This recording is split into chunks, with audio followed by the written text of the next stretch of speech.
Ok, Nicolas Stanzik, bienvenue parmi nous, bienvenue à cette 11e édition du Festival européen du film fantastique de Strasbourg. Tu es venu nous présenter la 3e anthologie Minuit Fantastique qui vient de sortir en librairie.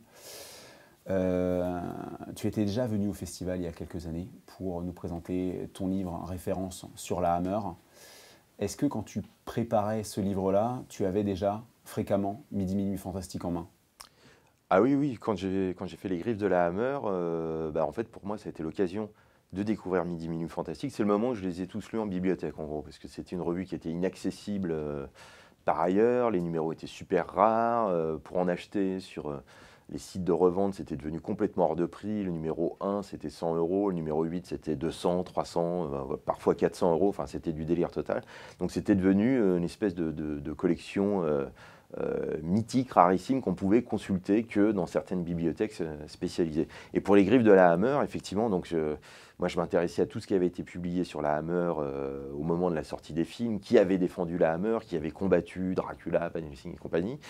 Et évidemment, Minuit Fantastique, c'était la revue clé de toute cette histoire-là. C'était la revue qui avait fait de la Hammer un emblème en France pour une bataille d'Hernani autour du fantastique. En gros, c'était vraiment ça.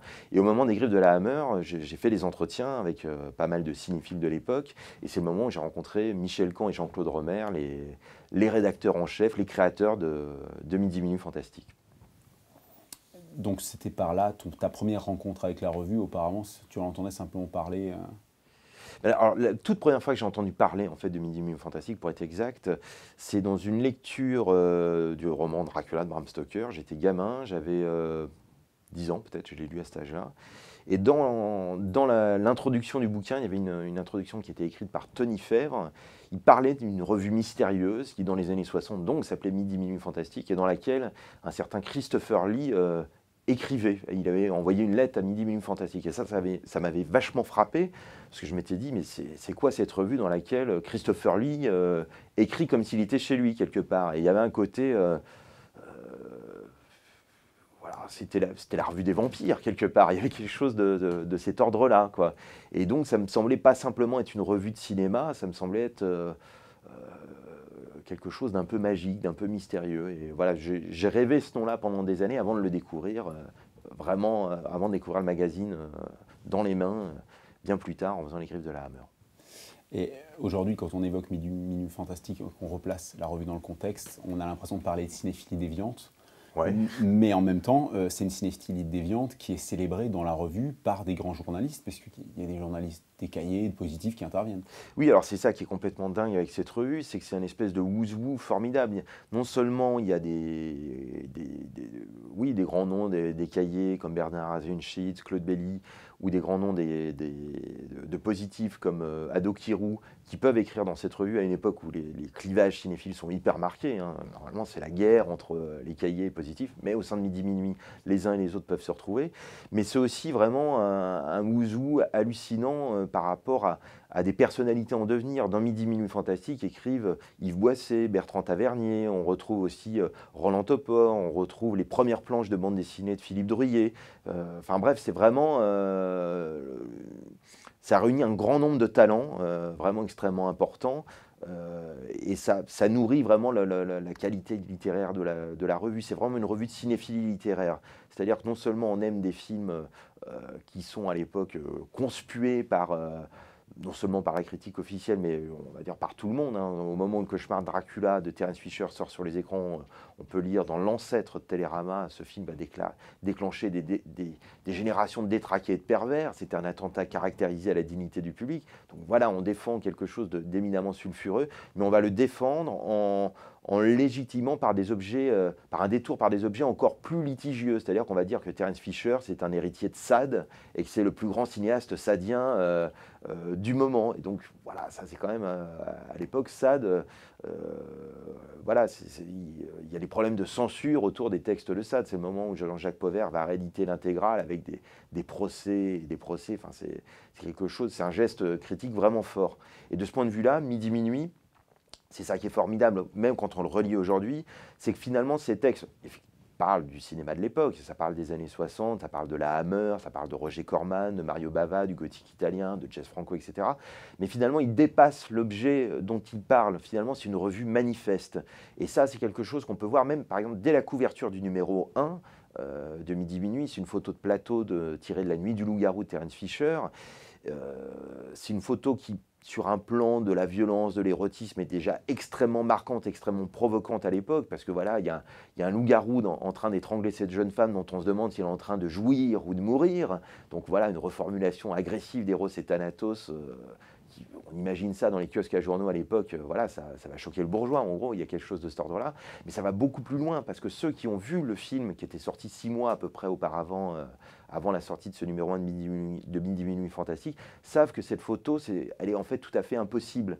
En fait, ils peuvent comprendre qu'il s'agit là d'un appel subliminal lancé à l'adresse de ceux qui ont vu le film, parce que cette photo, en réalité, c'est la photo d'un loup-garou qui étrangle sa propre mère. Dans le film, la jeune fille qui est là met au monde le futur loup-garou et meurt au moment de le mettre au monde. Si bien que ceux qui ont vu le film comprennent qu'il s'agit d'une provocation incestueuse. Et ça, c'est vraiment la naissance d'une communauté de regard, c'est la naissance de la cinéphilie fantastique, c'est une manière de désigner un objet qui fait scandale, le cinéma d'horreur anglais en l'occurrence, avec son esthétique sanglante, et une manière de le regarder, se focaliser sur tout ce qu'il y a de transgressif et de subversif là-dedans. Et finalement, la cinéphilie fantastique, le midi-minuisme, c'est le goût allié des mythes et de la subversion. Voilà. Et quand tu couvres comme ça, sous forme d'anthologie, des années et des années de publication, nous, on voit évoluer les choses assez rapidement, on voit changer la teneur et le fond de la revue.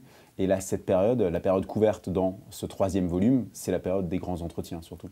Oui, alors ça, c'est quelque chose d'extrêmement important dans les années 65-67. Ça correspond là vraiment au numéro 12 à 17 qu'on a repris dans ce 3e volume. C'est le moment où ils vont aller rencontrer Christopher Lee pour faire des entretiens fleuves. Ils vont rencontrer Jacques Tourneur, Edgar J. Ulmer, Karel Zeman, Jean-Pierre Mocky aussi, qui est revendiqué cinéaste midi-minuiste à l'époque. Et il y a aussi un entretien fameux avec Barbara Steele.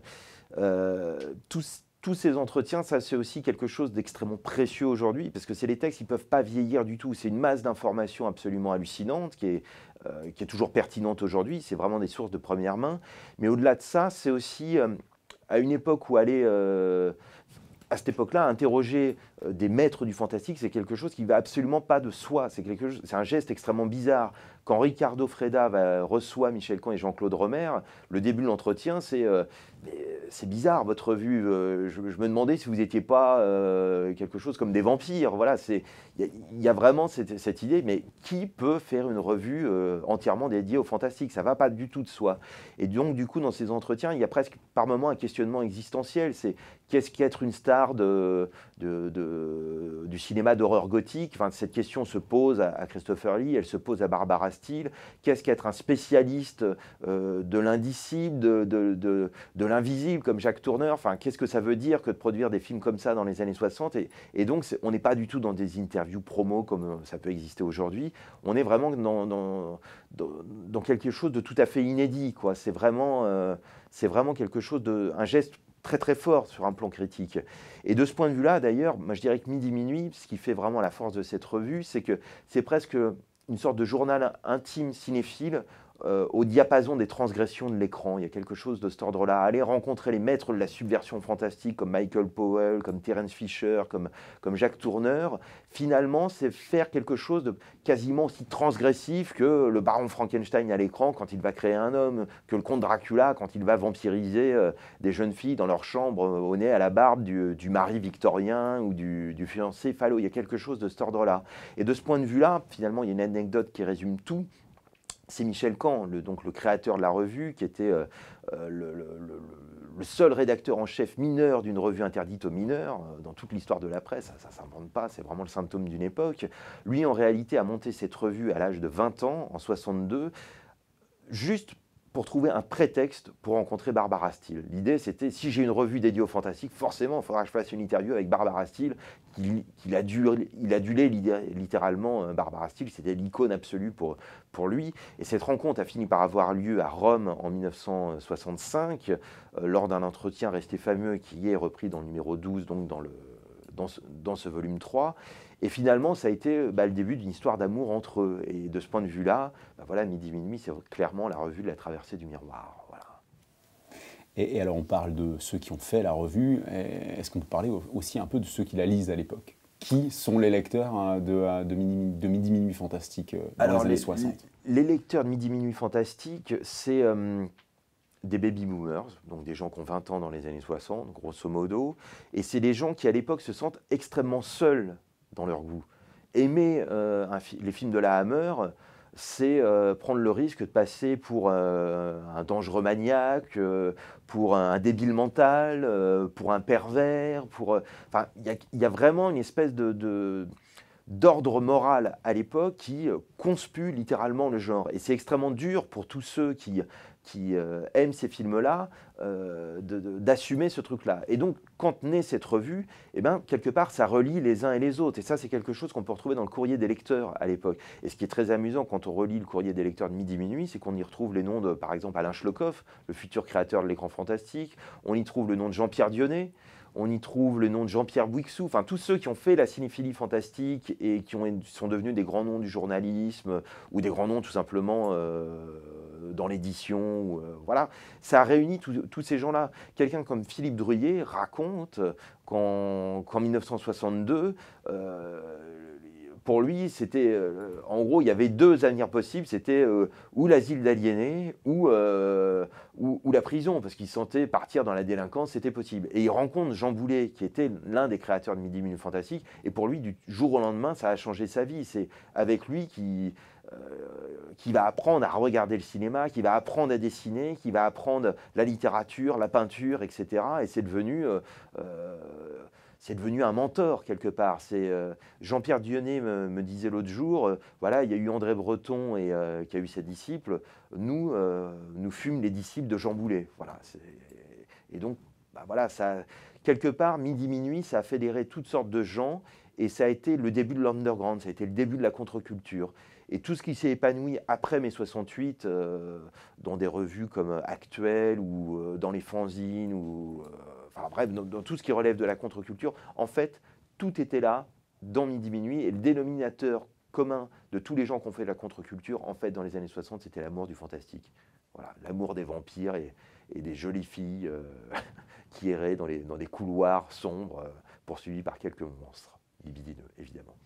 C'est là que la chose a complètement changé parce qu'on touche une cinéphilie de niche totale. On parle de contre-culture quand aujourd'hui le fantastique, on le voit bien nous avec notre manifestation, c'est plus du tout de la contre-culture. Non, voilà. En fait, tout s'est joué à ce moment-là. C'est-à-dire que le basculement, le combat. Je parlais de bataille d'Hernani autour du fantastique, mais c'est clairement ça. C'est-à-dire que Midi Minuit, ça touche effectivement une toute petite niche de personnes. C'est tiré à 5000 exemplaires au début, à 15 000 exemplaires à la fin. Mais n'empêche qu'en 62, c'est la proclamation d'un jouir sans entrave cinéphile qui va aboutir à la déflagration de mai 68. Alors là, je ne parle pas d'influence politique, marxiste, léniniste, maoïste ou que sais-je encore. Midi Minuit, il y a plus un côté libertaire, un côté anarchisant et un côté surréaliste. C'est plutôt ça l'idée. Mais en fait, ce vaste mouvement d'émancipation cinéphile, finalement a irrigué plein de sphères par la suite. Et il n'y aurait jamais eu Métal Hurlant dans les années 70 dans le domaine de la BD s'il n'y avait pas eu Midi Minuit. Et d'ailleurs, quelqu'un comme Druillet fait ses premiers clichés photos dans Midi Minuit, ses premières planches de BD, le Lon Sloan de 66, il va y avoir de larges extraits dans Midi Minuit. Enfin voilà, tout ça mène à ça. Les grands festivals des années 70, le festival du Rex par exemple, où on va célébrer la Hammer, où seront invités Christopher Lee, Peter Cushing, Terence Fisher, etc., avec ce côté phénomène de masse, enfin, voilà, avec des milliers de gens chaque soir pour les séances, ça n'aurait jamais existé s'il n'y avait pas eu Midi Minuit et les tout premiers festivals qu'ils ont organisés.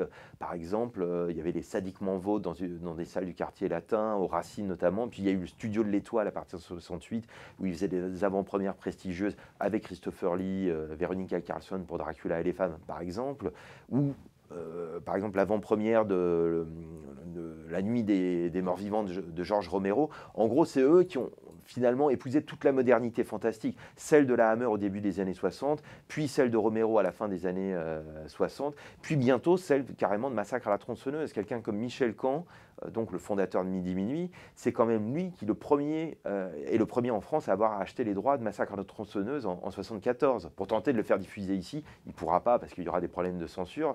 Mais donc voilà, ça a été vraiment quelque chose de fondamental, tout simplement. Avec ces ouvrages, tu célèbres pas seulement une cinéphilie, tu célèbres pas seulement le fantastique, tu célèbres aussi des grands cinéphiles. C'est des grandes figures, en fait, qui méritent quelque part d'être mises en avant pour leur rapport au cinéma. Oui, parce que premièrement, c'est des grandes plumes. C'est vraiment des très grands textes qu'on écrit quasiment plus comme ça aujourd'hui. Il y a vraiment des textes absolument sidérants sur le plan de l'écriture. Ce sont des figures héroïques, parce que ce sont des pionniers. Évidemment, je racontais l'anecdote de Michel Caen et de Barbara Steele, mais on pourrait parler encore une fois de Jean Boulet. Lui, c'est un parcours complètement dingue. C'est-à-dire que lui aussi, Midi Minuit, ça relève d'une traversée du miroir. Jean Boulet, c'est quelqu'un qui était tellement au diapason des transgressions de l'écran, qui s'est identifié à ses fantasmes, à ses dessins. Il a fini par, à la fin, à force d'opérations chirurgicales, à ressembler à une espèce d'hybride invraisemblable d'Andy Warhol et de Brian Jones, une espèce de créature digne des expériences les plus folles du docteur Moreau. Enfin, il faut quand même y aller, quoi.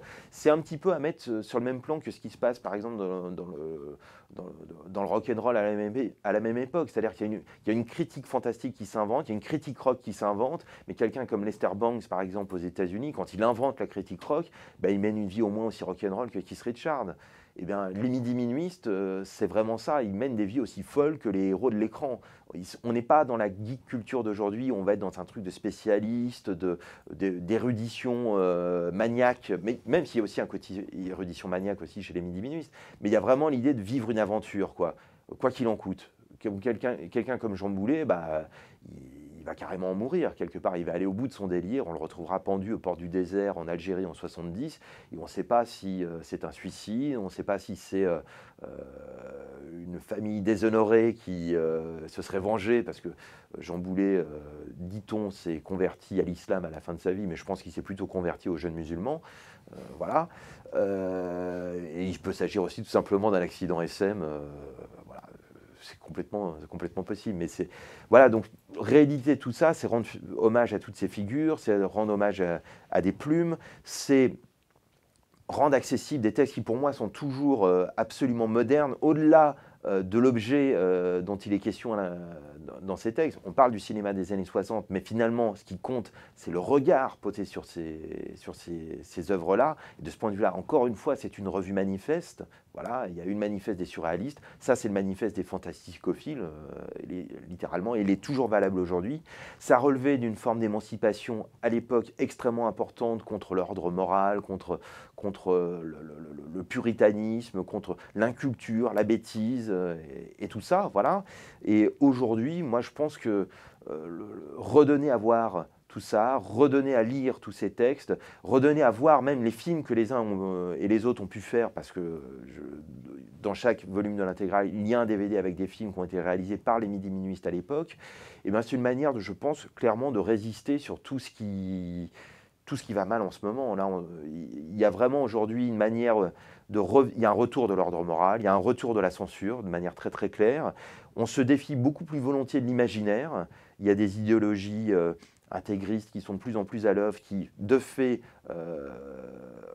l'ennemi, c'est l'imaginaire, voilà, très, très, très clairement. Et je pense que, voilà, revendiquer tout ça aujourd'hui, l'héritage midi-minuiste, aujourd'hui, enfin, en tout cas pour moi, très clairement, c'est faire acte de résistance, voilà, vis-à-vis de tout ce qui déconne en ce moment. Et on te remercie énormément pour ça. Pour terminer, parler de la suite et de la fin de Midi Minuit, parce que finalement, cette anthologie trouvera son terme dans un 4e volume, c'est ça? Oui, c'est ça. On va aller au bout de la collection, on va même aller quelque part au-delà, parce que Midi Minuit, à l'époque, c'était 24 numéros, Mais il se trouve qu'il existe un numéro 25-26, un numéro double qui était prévu vers 72-73, la date n'est pas tout à fait claire, mais qui n'est jamais sorti. Parce que l'éditeur de Midi Minuit à l'époque, Eric Losfeld, qui était un... Alors c'est pareil, c'est une figure absolument invraisemblable, c'était l'éditeur d'André Breton, de ses dernières revues sur Alice, c'est l'éditeur d'Emmanuel Arsan, le fameux Emmanuel qu'on a adapté au cinéma. Voilà, il était l'éditeur de toutes sortes de textes érotiques, il a été l'éditeur de Sade, il a été l'éditeur de la bande dessinée, l'inventeur de la bande dessinée pour adultes, Barbarella, Druillet, Guy Pellard, enfin c'est lui qui fait tout ça. Mais ça a été un éditeur qui a eu énormément de problèmes de censure, énormément de procès, et si la bataille culturelle elle est gagnée quelque part après mai 68, sur un plan juridique, en fait, il y a toujours les vieux cons qui sont là au pouvoir, et donc du coup, lui, il a eu vraiment des gros problèmes à ce niveau-là, de procès en procès, il a fini par faire faillite, et donc ce numéro 25-26 de Midi Minuit, il n'a jamais pu sortir, parce que c'était au moment où Losfeld avait tous ces problèmes-là, et donc nous allons le rééditer, nous allons l'éditer pour la première fois, enfin, on va le publier, on a tous les textes, et on va par contre le maqueter nous-mêmes, parce qu'il n'y a pas eu de maquette en tant que telle, donc on va finir, on va finir cette collection. Voilà. Fantastique. Merci beaucoup à toi et beaucoup de courage pour la suite. Merci beaucoup, merci à vous.